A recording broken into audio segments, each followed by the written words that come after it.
parler maintenant? Oui.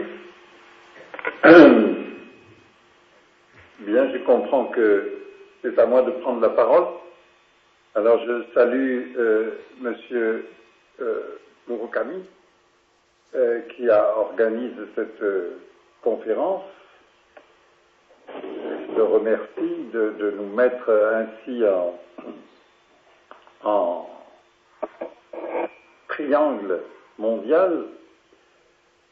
Et je salue Bernard Waldenfels, dont je vois l'image sur mon écran, comme lui, j'espère, vous voyez la nôtre. Je remercie Osamu Nishitani de la présentation qu'il vient de faire, et je ne savais pas qu'il devait me présenter, et je pensais, moi, le saluer, pensant qu'il serait dans la salle et non pas à la tribune. Je pensais le saluer avant de commencer la conférence, le saluer comme l'un des deux japonais dont j'ai pu lire en français un texte écrit très peu de temps après l'événement qui porte maintenant le nom de Fukushima.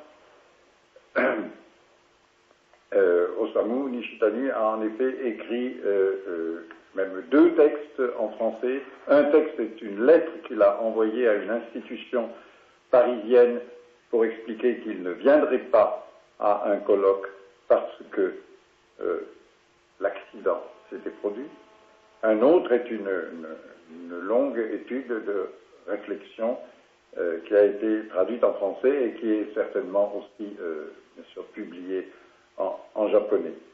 Et l'autre que je voulais saluer est une japonaise, c'est Ryoko Sekiguchi, qui est une poète japonaise qui vit à Paris et qui a publié assez récemment un petit livre qui est le journal de sa vie après Fukushima, de sa vie à Paris, entre Paris et Tokyo, et des rencontres rencontres littéraires, poétiques qu'elle a faites à Tokyo un certain temps après Fukushima.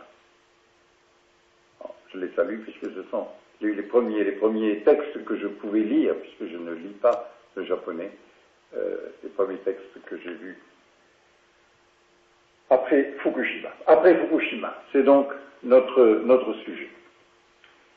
Il a surgi dans le monde et il surgit maintenant en tant que monde, voire en tant que cette pluralité de monde que pense la physique contemporaine.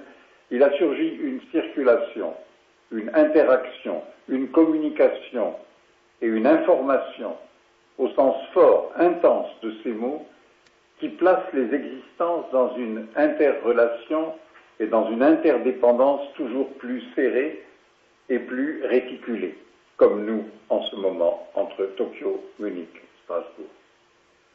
Un élément majeur de cette interconnexion est l'incalculable sous la forme du très grand nombre, et le très grand nombre duquel relève ce qu'on nomme l'infiniment grand cosmique, aussi bien que l'infiniment petit subatomique.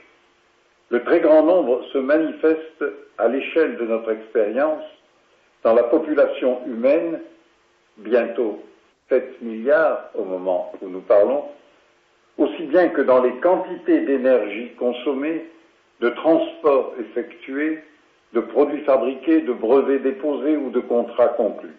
Ces grands nombres sont à la fois des effets et des agents de l'interconnexion générale et croissante. Ils sont aussi ceux qui multiplient de façon considérable les effets des phénomènes naturels, indépendamment du fait que ces phénomènes puissent être eux-mêmes affectés ou provoqués par des causes techniques. Un ouragan, un tsunami, une sécheresse ont aujourd'hui des effets d'une ampleur incomparable avec ce qu'elle était il y a seulement 100 ans. Fukushima est un événement redoutablement exemplaire parce qu'il exhibe la connexion intime et brutale entre une secousse sismique, une population dense, une installation nucléaire sous un contrôle insuffisant, un nœud de rapport complexe entre les pouvoirs publics et la gestion privée de l'installation, sans parler de toutes les autres chaînes de corrélation qui s'étendent à partir de là. Il ne faut pas penser que la conjonction qui s'est produite à Fukushima est exceptionnelle. Elle ne l'est certes pas au Japon, mais elle ne l'est pas non plus à l'échelle du monde. Certes, une secousse sismique et une centrale nucléaire fragile ne se rencontrent pas souvent, mais partout où on manipule l'énergie nucléaire sont présents des risques aux dimensions peu ou pas calculables. Ces risques ne se limitent pas à l'industrie nucléaire.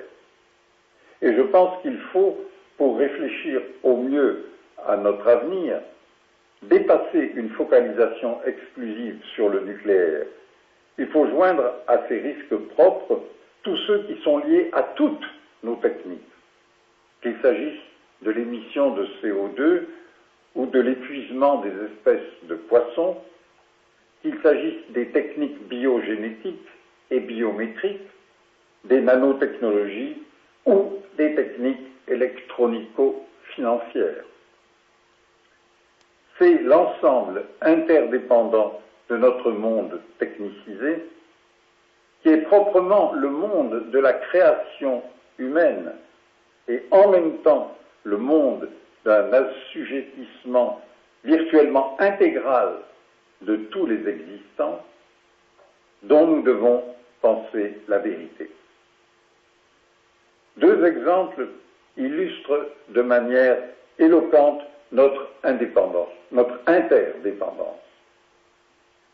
Celui des systèmes, toujours plus nombreux, de Radio Frequency Identification, RFID, qui permettent toutes sortes de repérages, de traçabilité, de connexion et de contrôle, dont le code barre est un précurseur, et celui, le système, de la détermination d'un temps atomique indépendant du temps terrestre et nécessaire aujourd'hui aux synchronies planétaires qu'exigent de nombreuses activités informatiques, de communication, de calcul, d'échange, etc. Encore une fois, comme ce que nous sommes en train de faire. Or, il est une technique qui rassemble en elle, à l'état le plus pur, si on peut dire, les traits de l'interconnexion générale, de l'équivalence et de l'incalculable. C'est la technique monétaire, dont est issue la civilisation capitaliste, puisque tel est bien son nom propre. En désignant la monnaie comme l'équivalence générale, Marx a énoncé plus que le principe de l'échange marchand. Il a énoncé le principe d'une résorption générale de toutes les valeurs possibles dans cette valeur que définit l'équivalence, l'échangeabilité ou la convertibilité de tous les produits et de toutes les forces de production.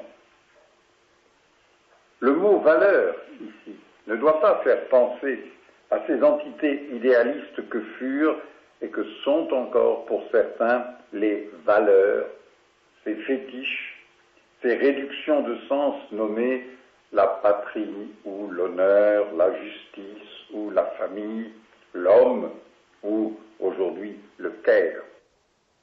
Le sens y est réduit car figé, déposé, représenté, et ces représentations sont précisément le résidu réifié de la perte du sens qui s'opère dans les flux de l'équivalence interminable.